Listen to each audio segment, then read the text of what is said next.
मध्य प्रदेश के विधानसभा का आज काला दिन है।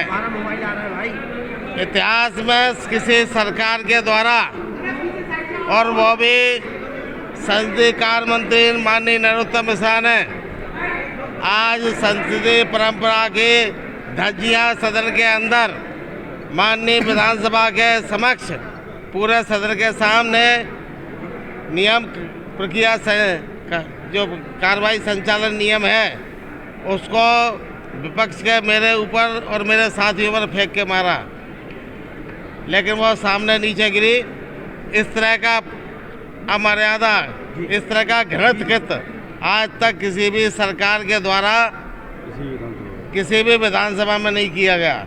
मध्य प्रदेश की विधानसभा की जो सौहार्दपूर्ण परंपरा थी, इसका सम्मान पूरे देश में होता था, आज सत्ता पक्ष के मंत्री ने तार तार कर दी है। हम लोगों ने संसदीय कार्य मंत्री नरोत्तम मिश्रा के खिलाफ विशेषाधिकार हनन का प्रस्ताव प्रस्तुत कर दिया है। माननीय अध्यक्ष महोदय ने अनुरोध किया था कि हमारी दो मांग हैं। जब आप सत्ता पार्टी के दबाव में हमारे साथी जीतू पटवारी को समस्त सत्र के लिए निलंबित करते हैं, तो संसदीय कार्य मंत्री नरोत्तम मिश्रा को भी तत्काल समूचे सत्र के लिए निलंबित करें। अध्यक्ष जी ने हम लोगों की मांग पर कोई अमल नहीं किया, जबकि सत्ता पक्ष के मांग पर तत्काल कोई दबाव नहीं है। यह कोई विधानसभा का संविधान या कोई नियम प्रक्रिया के नहीं वोटिंग नहीं होती। ये संपूर्ण अधिकार विधानसभा के अध्यक्ष को नियमों के तहत दिया गया है, लेकिन अध्यक्ष जी ने एक पक्षीय कार्रवाई की। कल जीतू पटवारी ने निकाला और संसदीय कार्य मंत्री के लिए निकालने की हमारी मांग पर भी उन्होंने कोई निर्णय नहीं लिया। मजबूरी में हमें सदन को संसदीय कार्य मंत्री को निलंबित करने की मांग हमारे सभी कांग्रेस पक्ष के मित्रों ने की, और जब नहीं किया तो तानाशाही तरीके से जो पूरा पहले से षड्यंत्र था, मैंने बता दिया था अपने नेता कमलनाथ जी को कि बैठ के मुख्यमंत्री शिवराज सिंह के इशारे पर सब हो रहा है। शिवराज सिंह भ्रष्टाचार में, सरकार घोटालों में डूबी हुई है, और अब वो नहीं चाहती कि सदन में सरकार के चलाएगा तो घोटाले खुलेंगे। उनके कारनामे प्रदेश की 8.5 करोड़ जनता के सामने आएगा, इसलिए हमेशा सत्र छोटा करते हैं। छोटे सत्र के बाद भी पूरा सत्र चलने नहीं देते, और इसके बाद भी आप देखिए कम से कम 1000 के करीब प्रश्न हो गए लगातार पिछले 5-7 वर्षों में।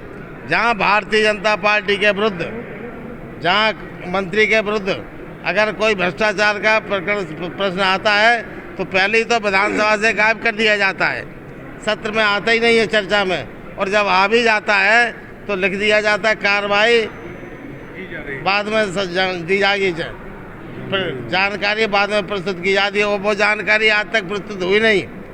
यही आज अध्यक्ष जी ने हम लोगों के पक्ष का काम न करके एक पक्षी सरकार के दिए गए प्रस्तावों को आना में करके आज मंजूर कर लिए, और अनिश्चित काल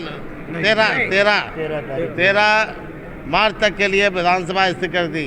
जो पूरा मध्य प्रदेश की विधानसभा और मध्य प्रदेश की सरकार प्रजातंत्र का गला घोट रही है। अपनी आवाज़, हम लोगों को संविधान में जो आवाज़ दी गई है, बोलने का अधिकार है, उसको भी तानाशाही तरीके से समाप्त करने का काम मध्य प्रदेश की सरकार, शिवराज सिंह की सरकार कर रही है। कुछ बातें हैं जो रह गई हैं। एक मिनट, मैं आपसे अनुरोध करता हूं कि मध्य प्रदेश के इतिहास में मार्च 2020 मार्च को जो लोकतंत्र की हत्या शिवराज ने की, खरीद फरोख्त करके कांग्रेस के लोगों को सरकार गिराई, आज कल हमारे स्पीकर गिरीश गौतम जी ने जो कृत्य किया है शिवराज की सरकार के दबाव में, आज हमने उनके खिलाफ एक अविश्वास प्रस्ताव पेश किया। 1 घंटे बाद हमको संसदीय कार्य मंत्री नरोत्तम मिश्रा के खिलाफ भी अविश्वास प्रस्ताव पेश करना पड़ा।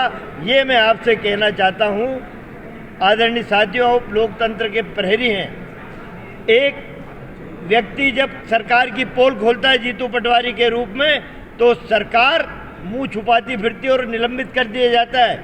वही अध्यक्ष जो सदन आसंदी पे बैठा है वही निर्णय लेता है। और आज उसकी आंखों के सामने नेता प्रतिपक्ष डॉक्टर गोविंद सिंह जी की तरफ गृह मंत्री संसदीय कार्य मंत्री नरोत्तम मिश्रा ने इतनी तेजी से किताब उछाली, उनके सामने आके गिरी मारने के दृष्टि से।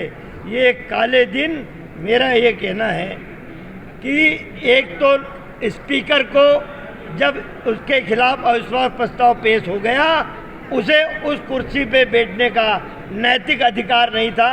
हमने मांग की कि आप हट जाइए, किसी भी दूसरे को कुर्सी पे बिठा के सदन की कार्रवाई चला।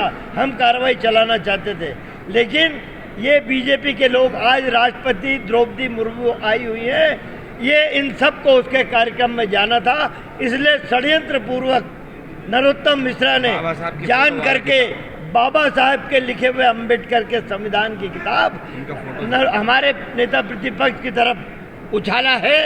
और उस पर एक शब्द भी, ये आसंदी की आंख के सामने हुआ, स्पीकर की आंख का एक शब्द भी जब हमने पेश किया कि नरोत्तम मिश्रा को निलंबित किया जाए, उस पर एक शब्द भी नहीं बोला।